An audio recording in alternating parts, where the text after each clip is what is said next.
আপনার বাড়িতে যদি সজারুর কাঁটা পড়ে থাকে বা সজারুর কাঁটা দিয়ে কী ধরনের তন্ত্রক্রিয়া করা হয় এই সম্পর্কে আজকের ভিডিওর মধ্যে বলবো।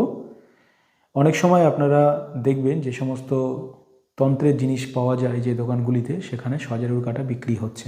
অনেক দশকর্মার দোকানেও সজারুর কাঁটা বিক্রি হচ্ছে।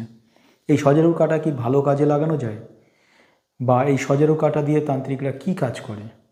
আপনার বাড়িতে সজারুর কাঁটা পেয়েছেন, সেটা কি কারণে বা কি বিষয়ের ওপরে সেই সজারুর কাঁটা দিতে পারে? এই সজারুর কাঁটা দিয়ে বান মারা এবং সংসারে অশান্তি লাগানোর কাজ করা হয়। এছাড়াও পাশের বাড়ির সাথে আপনার বাড়ির অশান্তি করানোর কাজ করা হয়। আপনার বাড়িতে সজারুর কাঁটা একটা পুঁতবে, তার বাড়িতে একটা পুঁতবে, কিছু বিধি নিয়ম আছে, কোনো মন্ত্র লাগে না, শুধুমাত্র পুঁতলেই কার্যকারী হয়। তো দেখা যাবে যে আপনার বাড়ির সাথে ওর বাড়ি সব সময় একটা ঝগড়া লেগে আছে। যতক্ষণ না আপনি সজারু কাঁটাটা ফেলছেন বা তুলে দিচ্ছেন, ততক্ষণ কিন্তু এই ঝগড়া অশান্তি আর থামবে না, প্রতিবেশী আপনার শত্রু হয়ে যাবে। এই বিদ্যাটা কিন্তু সজারু কাঁটা দিয়ে করা যায়। এছাড়াও কারোর যদি ক্ষতি করার জন্য, শরীর খারাপ করে দেওয়ার জন্য সজারু কাঁটার প্রয়োগ আছে, সেগুলো আপনার বাড়ির মধ্যে ফেলবে বা রাস্তার ধারে ফেলবে, কিংবা আপনার চালের মধ্যে সজারুর কাঁটা পুঁতে দেবে। এছাড়াও বিভিন্ন তন্ত্রের নিয়ম আছে, কলার মধ্যে, মোচার মধ্যে, ছুঁচোর মধ্যে সজারুর কাঁটা পুঁতে তন্ত্রক্রিয়া করা। তো আপনার বাড়িতে যদি সজারুর কাঁটা দেখতে পান, অবশ্যই বাড়ির বাইরে এটাকে ফেলতে হবে এবং আগুন দিয়ে পুড়িয়ে দিতে হবে, তাহলে এই তন্ত্রের নিবারণ হবে। আরেকটি পদ্ধতি আছে, খুবই মারাত্মক পদ্ধতি।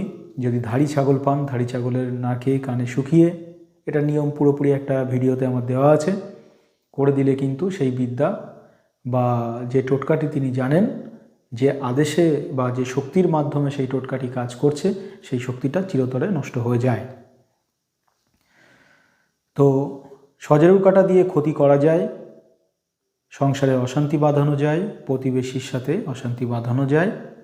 তবে কিছু ভালো কাজও সজারু কাঁটা দিয়ে হয়। তবে সেটা হওয়ার জন্য কিন্তু আপনার তাবিজের মধ্যে সজারু কাঁটা দিতে পারে ভালো কাজ করার জন্য।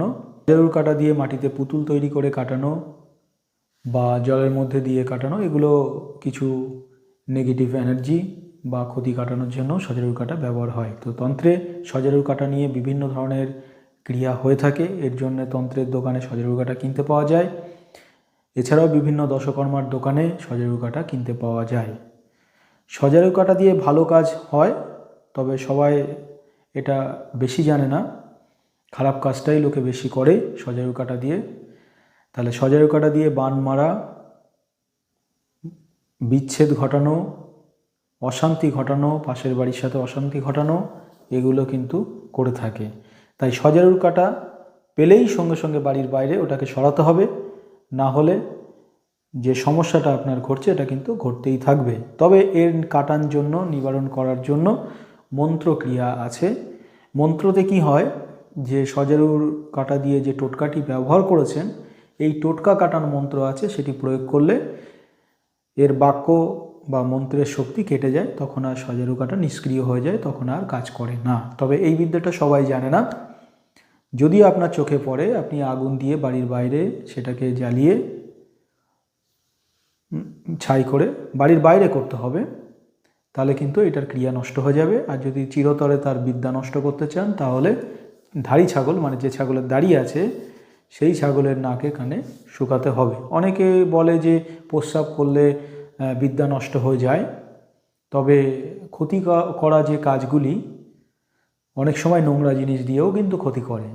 তখন আপনি প্রস্রাব করলে, তার অলরেডি তো নোংরা জিনিস সেখানে আছে, আপনি প্রস্রাব করলে সেটা নষ্ট হবে কেন? সেটা কিন্তু নষ্ট হয় না। তবে দৈববিদ্যায় তারা যেগুলো করে সেগুলো নষ্ট হয়। এখন দেখা গেল যে সজারুর কাঁটার সাথে কোনো মন্ত্র প্রয়োগ করা আছে বা কোনো মন্ত্র সেখানে লেখা আছে, তো প্রস্রাব করাটা আপনার অন্যায় হবে, কারণ কোনো মন্ত্রের ওপরে আমরা প্রস্রাব করতে পারি না, সেটাতে কিন্তু একটা পাপও আমাদের হতে পারে, দৈব জিনিসের উপরে প্রস্রাব করা। তো সেক্ষেত্রে এটা করাটা ঠিক হবে না, আগুন দিয়ে পুড়িয়ে বাড়ির বাইরে ফেলে দেওয়াটা এটাই ঠিক হবে।